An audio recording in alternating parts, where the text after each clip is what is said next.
news this morning that, quite honestly, I'm a little confused by, and I was hoping you could navigate it and help us understand, which is that Israel bombed Qatar, which houses a lot of Hamas officials.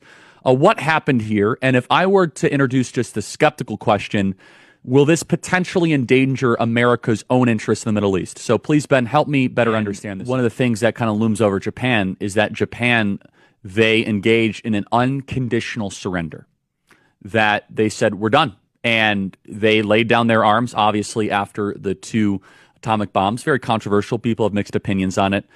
I certainly do. But that it is unconditional surrender. Is that what Israel is aiming for here? I suppose that is a question that I get a lot on campus. What does success look like? Because I think we could all agree a long war is not good for Israel, a long, drawn-out war, and we're coming towards 2 years in about a month, so it's been about 23 months. So what does ultimate success look like in the Gaza Strip? Now, my main critique of the Netanyahu... What other feedback or criticism would you have about this situation? I know that it's impossible for anyone to listen to everything that you ever say, but looking at this from an American perspective, what else would you say things could have been handled differently? Maybe on the PR front, maybe also just on a conduct front.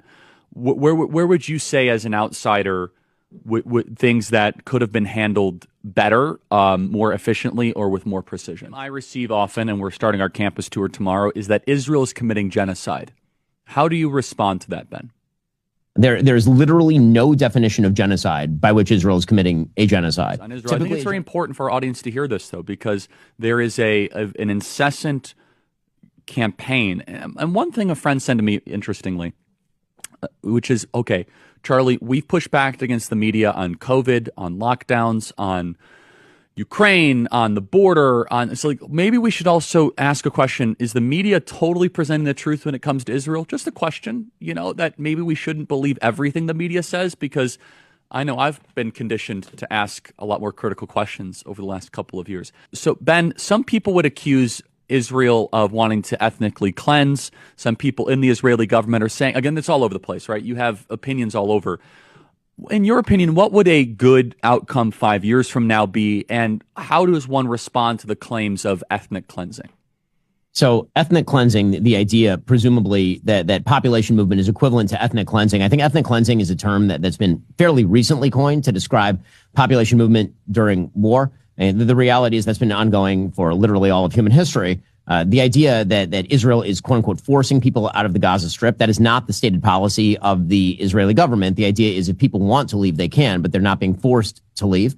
Again, moving people out of heavily urbanized areas that are honeycombed with terrorist booby traps pretty much everywhere is not the same thing as, quote unquote, ethnic cleansing. And I think that ethnic cleansing is very often used as sort of a softer form of the genocide attack. The idea being that Israel is trying to kill everyone, which of course is not true. As far as your earlier question about what we believe from the media, one of the things that I find kind of astonishing in some of the folks on the right who are highly critical of Israel is actually the lack of the lack of skepticism when it comes to legacy media. Legacy media are radically anti-Israel overall. The New York Times can certainly not be accused of being a pro-Israel outlet. It'd be very difficult to make the accusation that the Associated Press, which has worked hand in glove with Hamas for years, or Reuters, that these are wildly pro-Israel outlets. And yet, when it comes to the reporting, it seems to be sort of the opposite. Ben, so the Ben, perception the legacy media is like owned by the Jews. And I was going to say, Ben, come on. You Jews own the media, Ben. So, I mean, come on. As you could tell by all the wonderful headlines you guys get.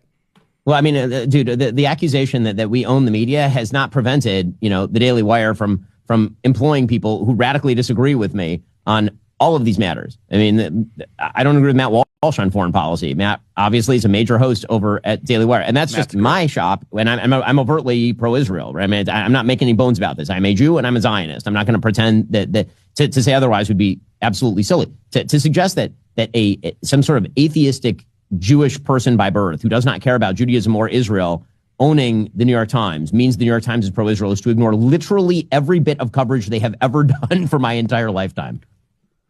We're running out of time here, but just last question on this, Ben. I know this might be a tougher question, but Bibi said, quote, I didn't like how he said this, I'll be honest. You can't be MAGA if you're anti-Israel. I don't like it for a couple reasons. How did you analyze that statement from Bibi? I mean, and I think that there is the ungenerous way of interpreting that and then the generous way of interpreting that. So the ungenerous way is to suggest that you have to hold a particular position on every Israeli governmental activity in order to be MAGA, which, of course, is not true. I mean, you can disagree from the right or from the left with Bibi's policies, and you can still be plenty MAGA. I think the idea that Bibi is putting out there is that if you are taking Hamas's side against Israel in a conflict, it is very difficult to align that with the stated positions of the Trump administration or what President Trump himself is doing right now. I certainly is true. You cannot look. I think you can have disagreements on Israel and still be MAGA. Obviously, you should be America first. But if you're pro Hamas, you're something darker, and we shouldn't put up with that. Ben.